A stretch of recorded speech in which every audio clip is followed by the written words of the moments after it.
My stepmother didn't even wait for my father to be buried before she stole my future. I found out 3 days after the funeral. 3 days after standing beside his casket. 3 days after watching strangers tell me how lucky I was to still have family.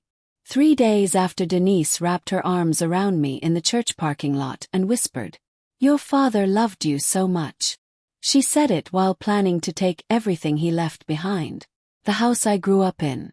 The lake cabin my father built with his own hands. His company. His savings. Even the gold watch he always promised would be mine. All of it. And according to the papers she handed me with trembling fake widow hands. My entire place in my father's life was worth exactly $25,000. That was the number she gave me. $25,000. After being his only daughter. After being the one who held his hand when the doctor said there was nothing left to do. After being the one who stayed when everyone else only showed up for holidays and photographs. She thought grief would make me weak. She thought heartbreak would make me silent. She thought losing my father would make me too broken to fight back. She was wrong. Because she didn't just steal my inheritance. She made the biggest mistake of her life. She made me angry. And angry women with nothing left to lose. They can become terrifying. The church was full before I arrived. Rows of polished wooden pews. White roses everywhere. Soft piano music floating through the room. It should have felt peaceful. Instead it felt staged. Like every flower had been placed there to hide the rot underneath. I stood in the back for a moment and stared at my father's portrait. Jonathan Mercer. 68 years old. Sharp blue eyes. Silver hair. That half smile that always made people trust him. He looked strong in the picture. Nothing like the man cancer had turned fragile in the end. Nothing like the man I watched disappear one painful breath at a time. A hand touched my elbow. Denise. My stepmother. She wore black silk and pearls. Her blonde hair was pinned perfectly. Not a strand out of place. Her eyes were red, but I hadn't seen a single tear. "Sweetheart," she whispered, squeezing my arm. "You shouldn't stand alone." I looked at her hand on me. Perfect manicure. Diamond ring. My father's ring. Already on her finger like a trophy. "I'm fine," I said. Her lips twitched into a smile so small no one else would notice. But I noticed. Because Denise had spent 15 years smiling at me like that. A smile that always said the same thing. "You may be his daughter. But this is my house now." She leaned closer. "Your father would want us together today." I looked her straight in the eyes. And for 1 second, neither of us pretended. Then footsteps approached. Church friends. Business partners. Neighbors. And suddenly Denise's face changed. Her chin trembled. Her mouth softened. Her eyes filled instantly. She became the grieving widow. Just like that. Performance. And everyone believed it. "Oh, Denise. You were his rock. I don't know how you stayed so strong. He adored you." I stood beside her hearing strangers praise a woman who had spent years quietly pulling me away from my own father. She never screamed. Never insulted me directly. Never gave him a reason to see it. She was smarter than that. Instead she used tiny cuts. Missed messages. Changed plans. Forgotten invitations. Conversations I somehow wasn't told about. And by the time I realized what she was doing, there was already distance between me and my father. Just enough to hurt. Never enough to prove. That was Denise's gift. She knew how to destroy people without leaving fingerprints. As the service started, my mind drifted back to the hospital. 2 weeks before he died. Rain hit the window. Machines hummed softly. The room smelled like antiseptic and fear. My father looked smaller than I'd ever seen him. He motioned for me to come closer. "Avery," he whispered. I leaned down. "I'm here." His hand found mine. Cold. Weak. Still familiar. "There's something I need you to remember. You need to rest." "No." His grip tightened. "If something feels wrong after I'm gone." He paused to breathe. "Don't trust appearances." I frowned. What does that mean? His eyes moved toward the door, toward the hallway, toward where Denise had just stepped out to take a phone call. Then he looked back at me and said quietly, "Fight for what's yours." I laughed nervously. "Dad, promise me." The way he said it made my chest tighten. So I nodded.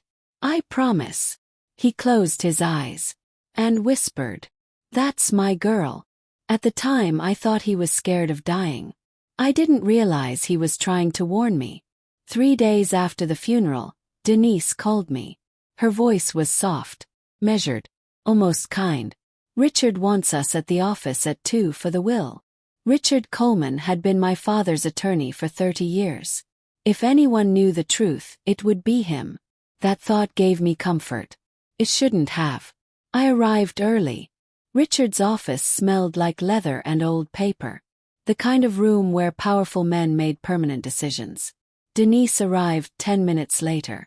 With Tyler, her son from her first marriage. 32. Entitled, M. And somehow always unemployed despite driving expensive cars. Tyler looked at me and gave me a pity smile. That should have been my first warning. Richard adjusted his glasses. "Thank you for coming." No one spoke. Then he opened the folder. Jonathan Mercer's final will and testament. My pulse started pounding. I folded my hands in my lap to hide the shaking. Richard began reading. "To my beloved wife Denise Mercer, I leave the marital home." I nodded slowly. That made sense. "The lake property." My head lifted. "All primary financial accounts." My stomach dropped. Richard kept reading. 60% ownership of Merck. Development. The room tilted. To Tyler Reynolds, 20% ownership. I stared. Whoa. That was impossible. Then finally, to my daughter Avery Mercer. My breath caught. The sum of $25,000. Silence. The kind of silence that changes everything. I looked at Richard. Then at Denise. Then back at the paper in his hand. "Read that again." Richard hesitated. "Avery." "Read." Again. Denise sighed softly beside me. "Avery, please don't make this harder." I turned slowly toward her. "What did you do?" Her eyebrows lifted. "I beg your pardon. My father would never do this." Tyler let out a dry laugh. "You really gonna do this here?" I ignored him. "My father promised me."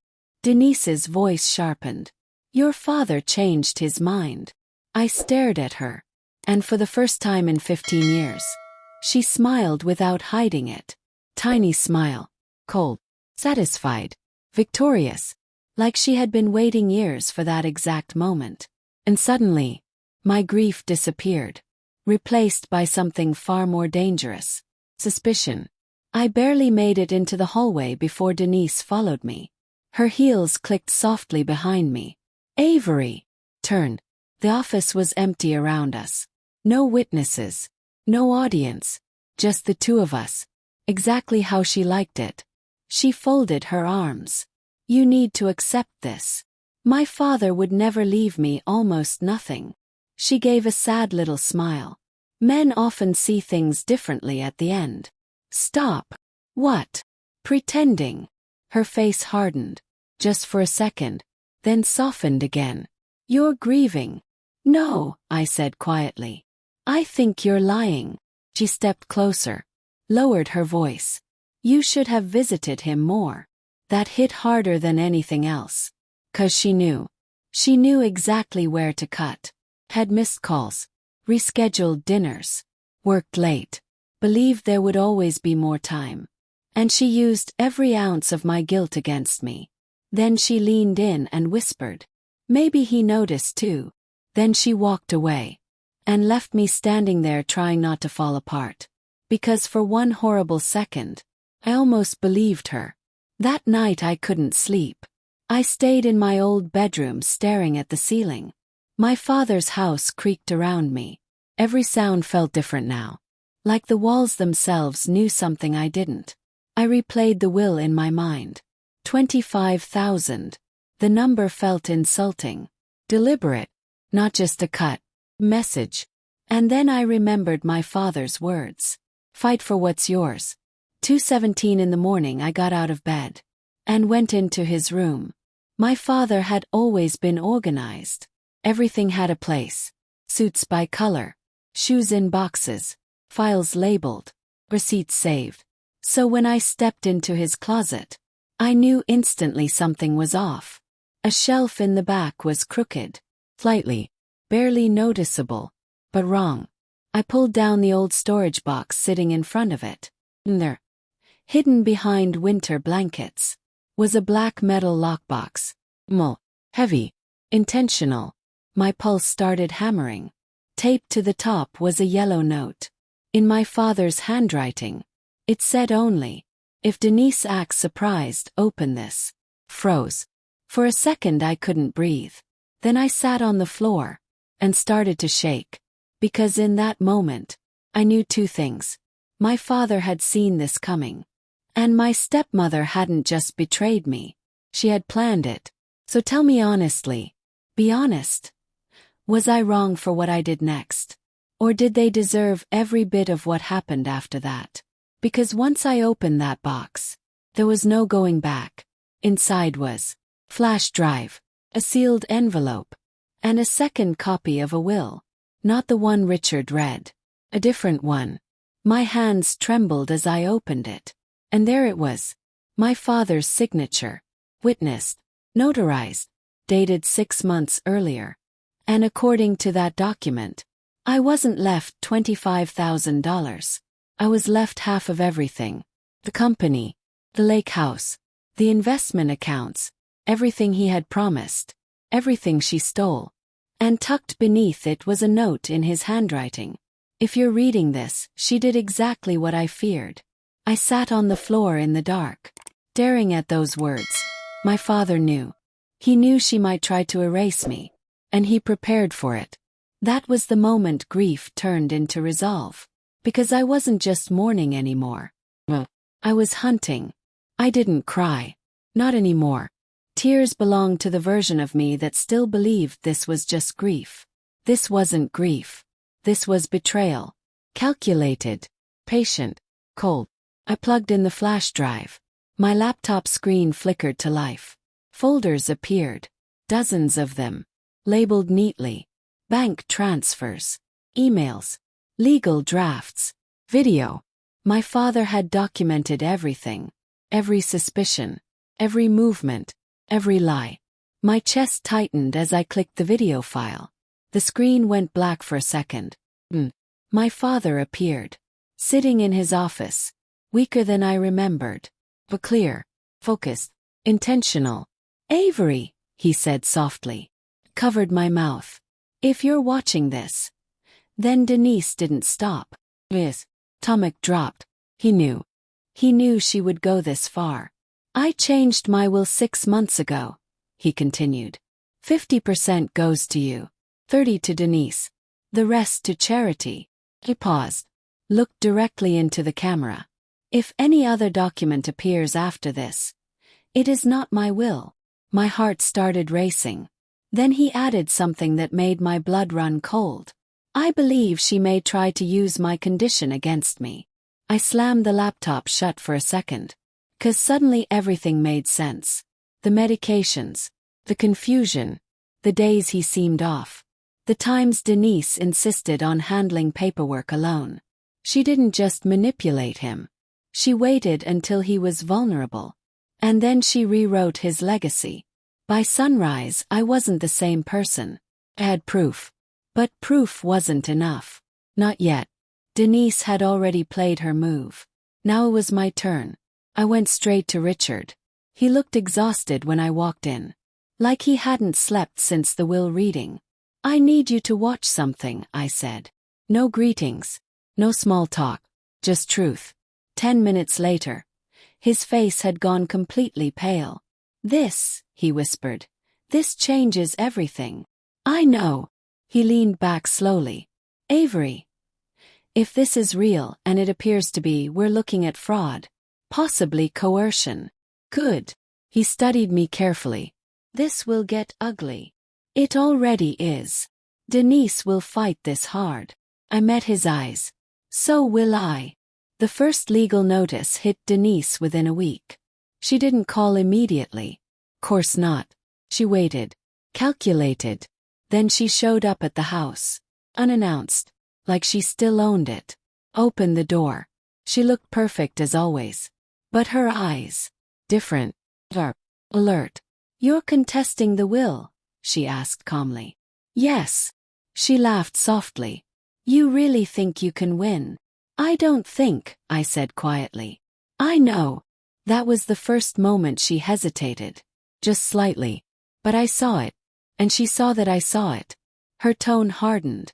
You're making a mistake. No, I said. You did.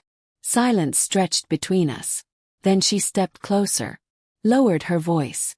You have no idea what you're getting into. I didn't step back. Neither do you. And for the first time since my father died, Denise didn't look in control. The deeper we dug, the uglier it got. Emails, transfers, private conversations. Denise hadn't just forged the will. She had been moving money quietly for months. Small amounts at first, then larger ones. Testing boundaries. Seeing what she could get away with. And no one noticed. 'Cause no one was looking. Except my father. And now me. That's when the whispers started. Relatives called. Not to support me. Question me. Maybe you misunderstood. Denise was always good to your father. You shouldn't drag this through court. And my favorite. It's not about the money, Avery. I stopped answering calls after that. Because it was about the money. Not the number. The meaning. The message behind it. That I was disposable. Replaceable. Forgettable. And I refused to accept that. Then came the moment everything shifted. Tyler called me. Drunk. Arrogant. Laughing. You should have just taken the money, he slurred. I said nothing. Let him talk. You were never supposed to find out, he continued. My heart skipped. Find out what? I asked quietly. He laughed again. About the real will. There it was. Clear. Careless. Fleming. I didn't interrupt. Didn't react. Just let him keep talking. 'Cause sometimes, the truth doesn't need to be forced. Spills out on its own. And when the call ended, he knew. It was over. They just didn't know it yet. Courtrooms don't feel dramatic. They feel heavy. Like truth is being weighed in real time. Denise sat across from me. Perfect posture. Controlled expression. Still playing the role. But something had changed. There was tension now. Cracks beneath the surface. Her lawyer spoke first. Confident. Smooth. Convincing. For a moment, I understood how she got away with it. Then it was our turn. The video played. My father's voice filled the room. Steady. Clear. Undeniable. If any other document appears, it is not my will. The silence that followed was suffocating. Then came Tyler's recording. His voice echoed through the courtroom. Drunk. Careless. Honest. Mom did what she had to do. Denise closed her eyes. Just for a second. And in that second, she lost everything. The judge didn't hesitate. The forged will was invalid. The original was reinstated. Denise lost control of the estate. Tyler lost everything tied to it. And suddenly, the woman who thought she had won, had nothing left to stand on. I didn't smile. Didn't celebrate. Because this wasn't victory. This was justice. She called me that night. Over and over. I didn't answer. Then a message came through. You destroyed this family. I stared at it for a long time. Then replied. No. I just exposed it. And blocked her. Forever. Months later I stood at the lake house. The water was calm. Peaceful. The exact opposite of everything that had happened. Could have kept everything. Lived comfortably. Moved on. But something inside me wouldn't let me. Because I knew. I wasn't the only one this had happened to. So I built something new. A legal foundation. For people who were cheated. Manipulated. Erased. Especially women. People who were told to stay quiet, to accept less, to walk away. I made sure they didn't have to. Because I didn't. My stepmother thought she could rewrite my father's story. Erase me from it. Reduce me to a number on a page. But what she didn't understand was this. You can steal money. You can forge documents. You can manipulate people. But you cannot erase someone who refuses to disappear. So tell me, if someone tried to take everything from you, your family, your identity, your future, would you walk away? Or would you make sure they never forgot your name? If this story hit you, if you believe karma always comes back around, if you love stories where betrayal gets exposed and justice wins, subscribe to Revenge Echo. 'Cause here, the truth always fights back. And it always wins. Thanking you for watching Revenge Echo channel. Like, subscribe and comment where you are watching from.